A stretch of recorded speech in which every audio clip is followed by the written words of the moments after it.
வணக்கங்க. இன்ஃப்ளேஷன் வந்து உலகம் ஃபுல்லாக அதிகமாக தான் இருக்குது. யூஎஸை கம்பேர் பண்ணுவோம்.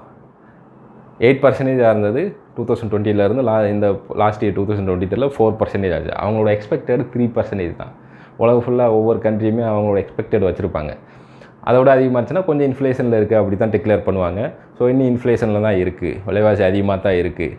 ஓகே, விலைவாசி அதிகமாக இருக்கிறதுனால மெக்டொனால்டு, கிங் பர்கர் இவங்களோட ப்ராடக்ட் கொஞ்சம் கம்மியாக சேல் ஆகிருக்கு. ஏன்னா ஃபாஸ்ட் ஃபுட்டோட விலையும் கூடி இருக்குல்ல, அவங்களோட மார்க்கெட் கொஞ்சம் கம்மியாக இருக்குன்னு என்ன பண்ணியிருக்காங்க, அங்கே இருக்க மக்கள்லாம் வீட்டில் குக் பண்ணி ஆரம்பிக்கிற பழக்கத்துக்கு வந்துக்கிறாங்க. கெட்ட பழக்கம்ல, அதை விட்டுறக்கூடாதுல்ல. வீட்டில் சமைக்க சாப்பிட்றது ரொம்ப கெட்ட பழக்கம். ஏன்னா அவங்களோட பழக்கமே தான். அது வீட்டில் ரொம்ப கம்மியாக தான் சமைச்சு சாப்பிடுவாங்க. இந்தியாவில் இப்போ மாறிக்கிருக்கு. அவங்களோட மார்க்கெட்டு இந்தியாவிலேயுமே ரொம்ப எக்ஸ்பாண்ட் ஆகிக்கிருக்கு. பீஸா சேல் வந்து ஒரு பஞ்சாயத்து லெவலு எங்கள் ஊர் பக்கத்து வரைக்குமே வந்துருச்சு. எல்லாருமே இப்போ அதிகமாக கேக்கு பீஸா நிறையா சாப்பிட ஆரம்பிச்சிட்டாங்க. பர்கர் கடை வரலேன்னு ஃபீல் பண்ணுறாங்க. எங்கள் ஊரில் பர்கர் கடை வரலையா, ரொம்ப ஃபீல் பண்ணுறாங்க. ஸோ இந்த மாதிரி அவங்களோட மார்க்கெட் வந்து கொஞ்சம் குறைஞ்சிருக்கிறதுனால அதை கருத்தில் வச்சுக்கிட்டு வீட்டில் சமைச்சு சாப்பிட்றது ரொம்ப கெட்ட பழக்கம்னு நினச்சிக்கிட்டு, இதுக்கான ரீசன் விலைவாசி அதிகமாக இருக்கிறது, நம்ம ப்ராடக்டோட விலை ரொம்ப அதிகமாக இருக்குன்ட்டு $5 மேலே குறைச்சிருக்காங்க. $5 இருந்தது $3 மாற்றிருக்காங்க. கொஞ்சம் குவான்டிட்டி கொஞ்சம் கம்மியாக இருக்க வாய்ப்பு இருக்குது. நான் வாங்கிட்டு போய் சாப்பிட்டதில்ல.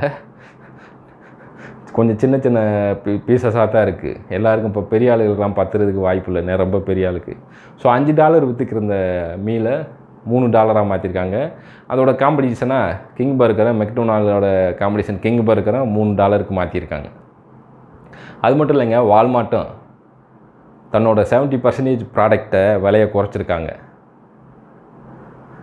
காரணம் இன்ஃப்ளேஷன் அதிகமான மக்களோட வாங்கும் திறன் குறையும், அது அவங்களோட பிஸ்னஸும் கொஞ்சம் குறையும்னு கொஞ்சம் விலையை குறைச்சிருக்காங்க. ரீசெண்டாக கூட பைடன் ஒரு ப்ரெஸ் மீட்டில் பேசினார். உலகத்தில் இருக்க எல்லா அரசியல்வாதியும் அப்படி தான் இருப்பாங்க. ஏன்னா இங்கே ஒரு அரசியல்வாதி கூட வெங்காயம் சாப்பிட மாட்டேன், உருளைக்கிழங்கு சாப்பிட மாட்டேன், வடை சாப்பிட மாட்டேன்லாம் பேசிக்கிருப்பாங்க. சம்மந்தமே இருக்காது. அதே மாதிரி தான் யூஎஸில் பைடனும் பேசியிருக்காரு.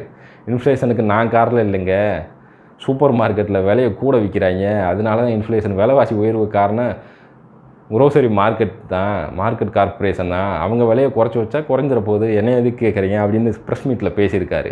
அவர் மட்டும் இல்லைங்க, கனடா பிரதமர் ஜஸ்டின் ட்ரூடோ தஞ்சை சைக்ளோனுக்கு எவ்வளவோ அமௌண்ட்டு கொடுத்தாருன்னு வாட்ஸ்அப்லேருந்து ஃபேஸ்புக்கில் சோசியல் மீடியா ஃபுல்லாக வதந்தியை கிளப்புனாங்களே, தமிழ்ல ஷேர் பண்ணு கூட சொன்னாங்களே, அந்த ஜஸ்டின் ட்ரூடோவும் பேசியிருக்காரு. குரோசரி மார்க்கெட்டில் விலையை குறைக்கலைன்னா டாக்ஸ் அதிகப்படுத்துவேன்னு அவர் பேசியிருக்காரு. ஸோ அந்த மாதிரி உலகத்தில் தலைவர்கள் பேசியிருக்காங்க. சரி, ஓகே, அவங்க தலைவர்களும் அப்படி தான் பேசுவாங்க போல்.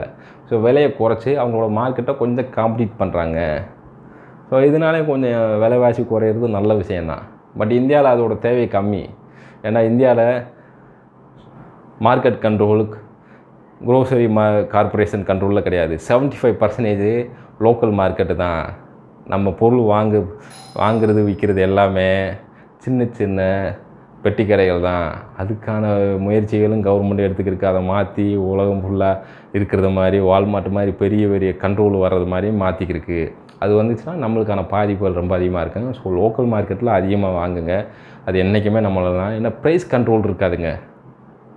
யூஎஸில் இந்த விலை தாண்டு ஒரு குரோசரி கார்பரேஷன் டிசைட் பண்ணிட்டா எல்லா மார்க்கெட்லையும் அந்த விலை தாங்க இருக்கும். பட் இந்தியாவில் இல்லாத காரணம் லோக்கல் மார்க்கெட், பெட்டி கடைகள், சின்ன சின்ன காய்கறி கடைகள், அதை சப்போர்ட் பண்ணுங்கள். எக்கனாமிக்கு நம்ம வாழ்வாரத்துக்கு ரொம்ப முக்கியம். நன்றி.